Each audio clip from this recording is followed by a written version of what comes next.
certainly, after a short period of time in this office, I realized one of the major issues was the spike in juvenile crime that we are dealing with. And especially concerning is the increase in juvenile crime, violent juvenile crime dealing with guns. Mm-hmm. And as we took a deep dive into looking at what was going right and what was going wrong in the juvenile criminal justice system, if you will, it came pretty clear to us fairly quickly that we just were not giving any consequences to young people when they got in trouble. In other words, probation was the result of 90% of the felony cases that we saw in our juvenile division. Probation meaning just don't violate the law again. That's really all probation is. And that's not the kind of consequence I think that's necessary when a kid steals a car 3 times in 1 month. Just keep putting them on probation.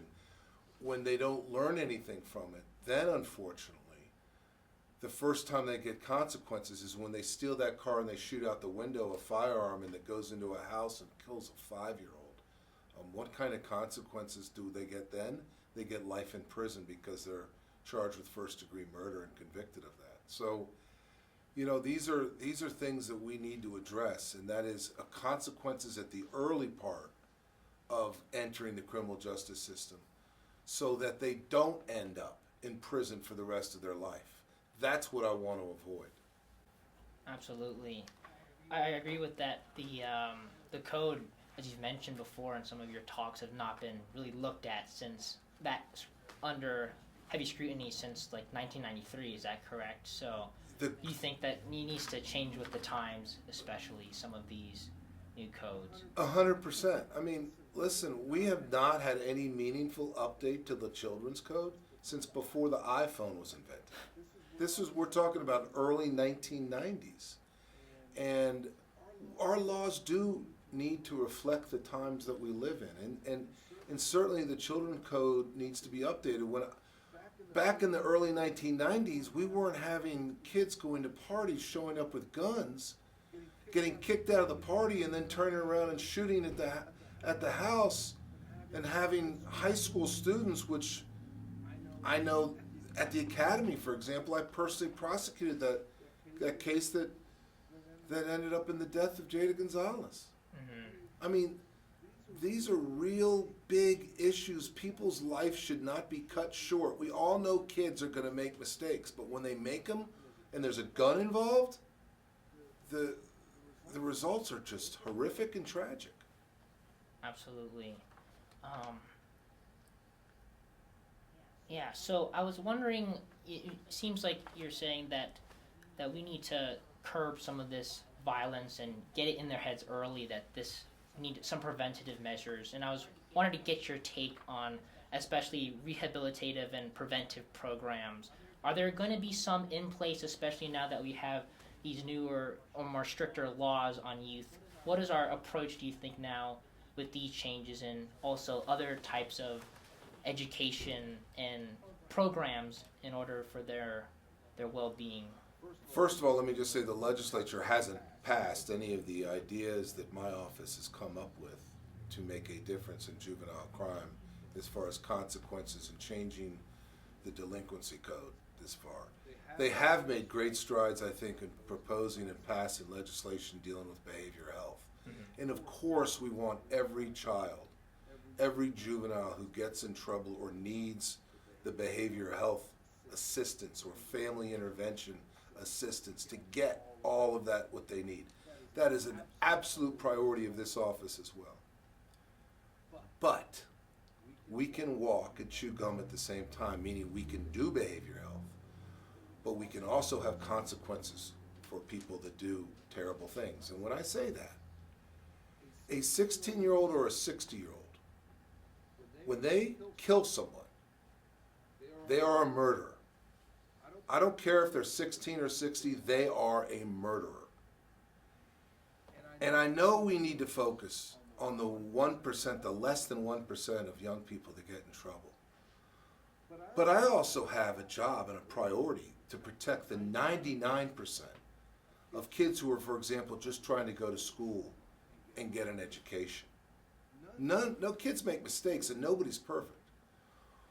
But when a child or a juvenile makes the decision that they are going to be so violent that they take someone's life, I ought to be able to have the ability to charge them. And right now, all we can charge them with is first-degree murder. Second-degree murder ought to be an adult crime.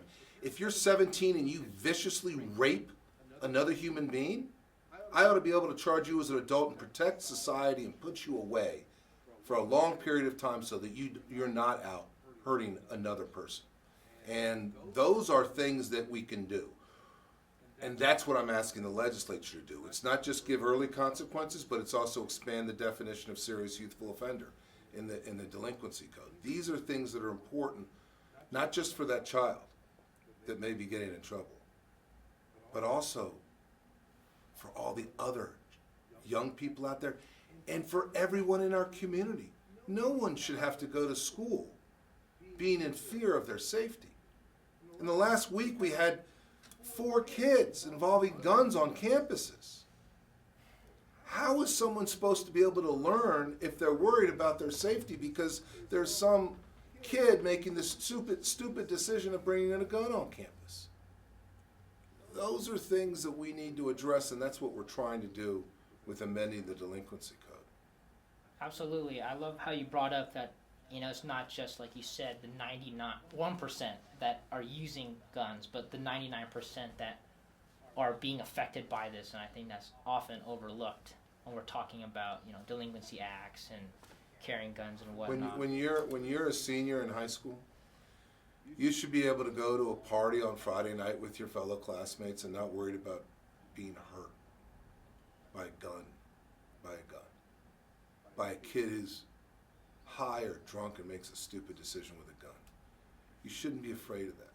And so we need to make sure we're not just holding people accountable who make those mistakes, but that we're also protecting the rest of the community. Absolutely.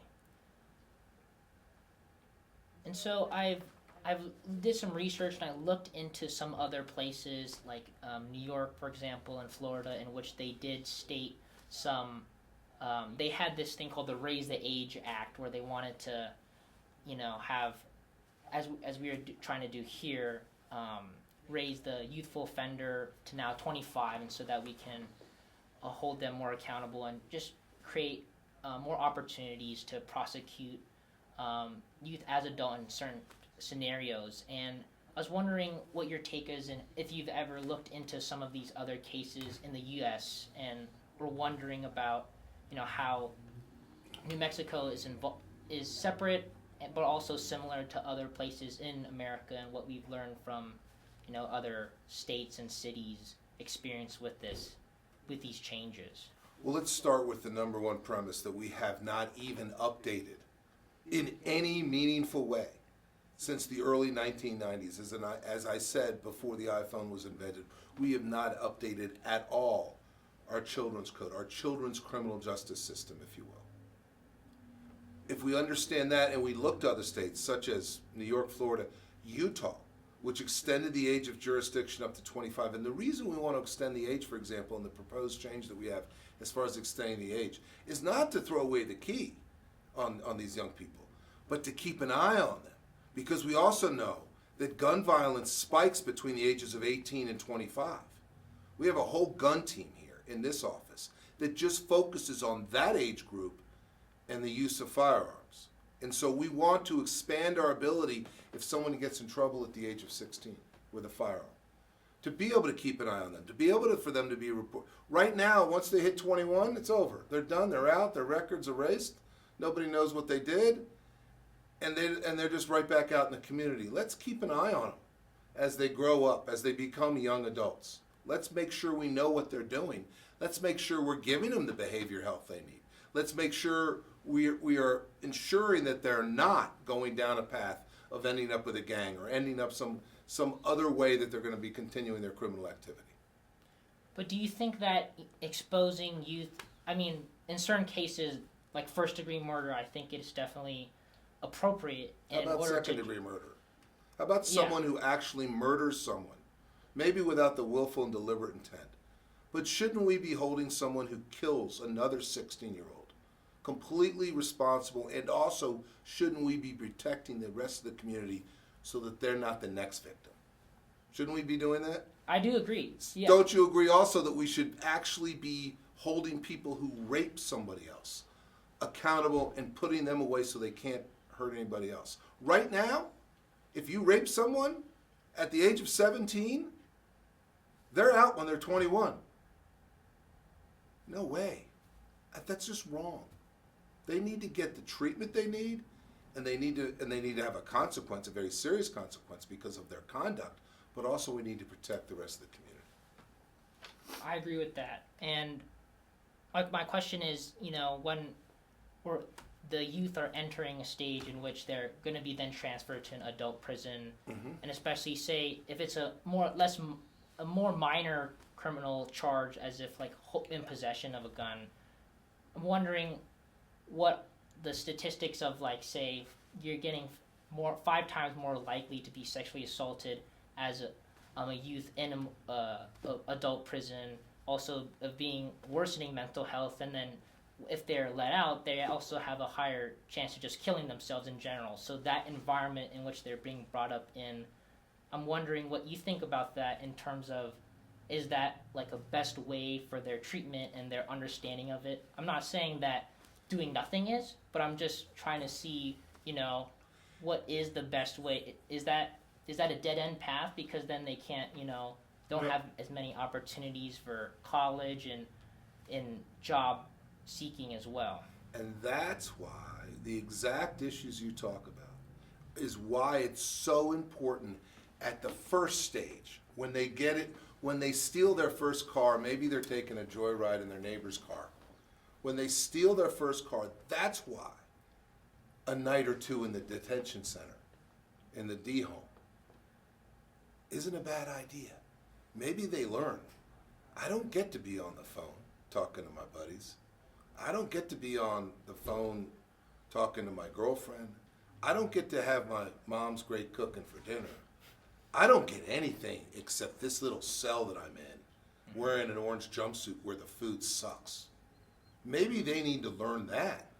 Maybe they'll think twice before showing up at a school with a firearm. Maybe they'll think twice about stealing that car again. That's why we needed early on some consequences. Get them the behavioral health they need. I'm all for that. But we can also hold them accountable so they learn. Because if you kill somebody at 16 and it's second-degree murder and you get convicted of that, you shouldn't be let out when you're 21. Tell that to the family of the 16-year-old that the 17-year-old blew away with a gun.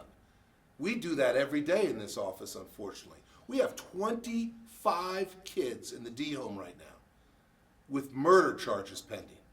Murder.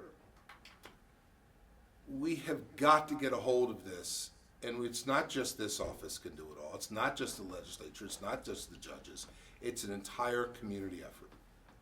Absolutely. I also wanted to get your take on the fact that actually nationwide and also in New Mexico, we have been seeing some lowering rates of gun crimes since 2000, but since the pandemic, and I'm sure social media and other different factors have helped the rise of it back again. And I think your office did state in 2023, since 2023, they received about 1,400 cases of gun crimes. I wanted to hear your take on, some of your opponents and critiques say that this is a knee-jerk solution. This is just part of the ups and downs of certain gun crimes. And I wanted to hear what you had to say about, is this a change that is rooted in some underlying problem, or is this something that, is just one of the ups and downs of a bar graph that we're seeing? It's a fair question, and I will tell you that over the last 10 years, and the result of having 25 juveniles charged with murder right now sitting in the detention center, how's it going? How's it working right now? The thought of that, 25 young people charged with murder. It's not working. Something's completely broken. And I'm very cautious when I say one aspect or the other of the criminal justice system is broken. But juvenile criminal justice in New Mexico is broken when I have 25 young people accused of murder, charged with murder. That's unacceptable at every level. So what's the definition of insanity? To do the same thing over and over again and expect a different result. That's insane. The idea that we're just going to not do anything. And yes, we need to continue to make our foundation for behavioral health better. We need to do a better job of coordinating that. But at the same time, when someone's had their child murdered by another child, it's hard for me to tell them, sitting in this building, that the person that did this, that created such devastation in your world, they're out when they're 21 back in society. That's unacceptable. It's not a knee-jerk reaction. My number one job is to protect the people of Bernalillo County. And that's what this is about.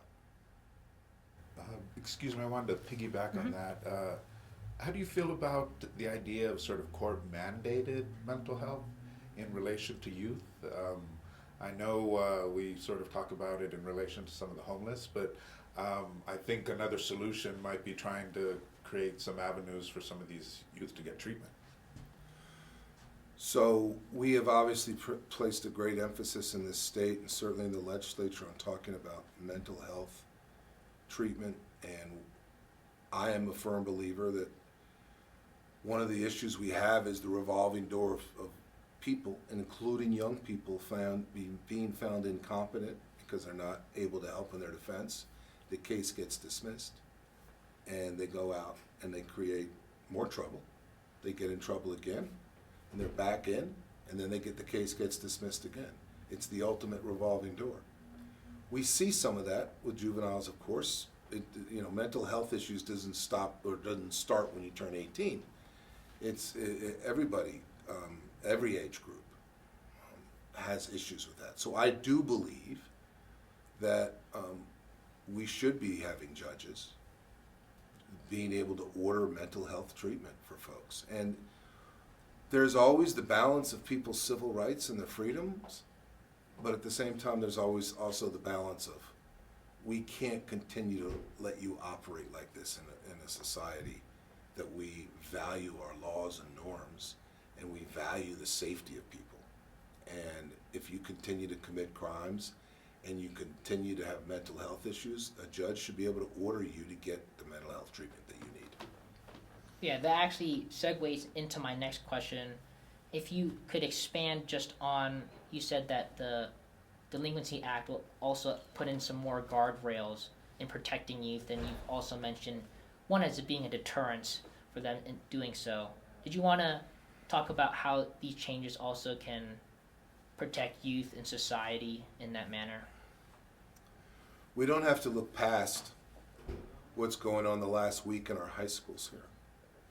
We've had 4 young people, kids, juveniles, bring guns onto school campus.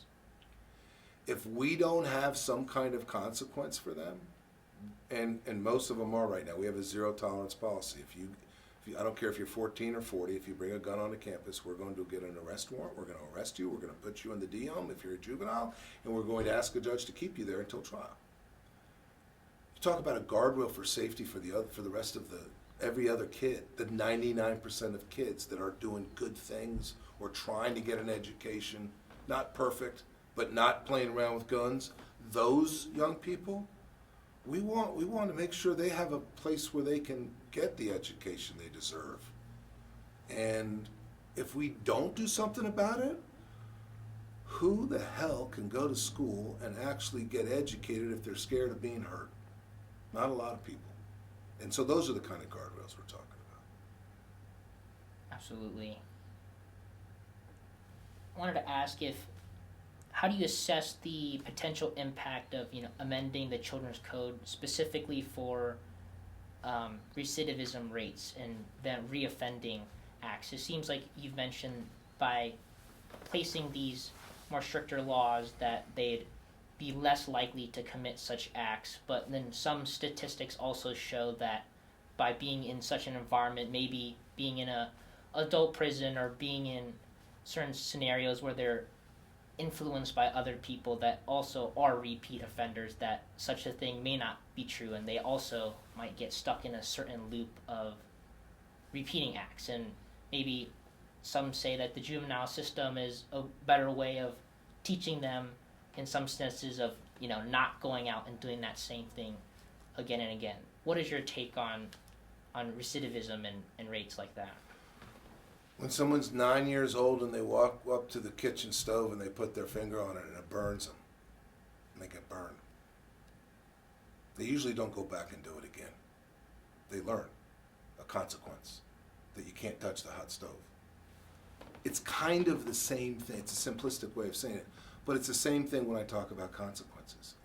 When I was a young kid, and I was not perfect by any means, I'd make a lot of mistakes, but when I got in trouble, I learned from it. There was a consequence. Mm-hmm. I didn't want to do that again. Oftentimes, we don't have a consequence. You talk about recidivism, and it's a valid concern, and it's a valid concern about whether or not you put a young person, 17, into prison. And I will tell you, unfortunately, I've been part of sentencing far too many people to multiple decades in prison because of their conduct. 60 years 2 weeks ago for a young man at the age of 16 who blew away 2 mothers in an armed robbery attempt. That just pulls on every emotional string you have. But when I have juveniles also being told by adults out on the streets, you go commit this crime for us, you go steal us these cars because you're not going to get in trouble. And then I actually have juveniles get in the back of a police car after they get arrested because they stole a car and tell the law enforcement officer, I'm not really going to the D-home because I didn't have a gun on me, and I know that's the only way I go to the D-home is if I have a gun on me, so therefore I'm going home to mom. And laughing at the cop when he says, no, you're going to the D-home. That's a problem too. And so that's exactly why I don't want them to end up in the adult criminal justice system, because yes, they can get worse. It can be a worse situation. So let's have consequences at the beginning so they learn when they're 16, when they're 17, that you can't violate certain laws and norms, else you will end up in the adult system. Right now, there is no fear of for the juvenile who's getting in trouble all the time, there's no fear of being arrested. There's no fear of going to the D-home because most of the time they don't. And so what are they learning? I can get away with it. And then at 18, all of a sudden when you turn 18, the light switch doesn't go off and it goes, oh, can't mess around anymore because now I'm an adult. It doesn't work that way. So that's why I want consequences early on. It's not about throwing away the key. I want to try and avoid throwing away the key. I want to try and avoid seeing them after they become an adult so they never end up in the adult system.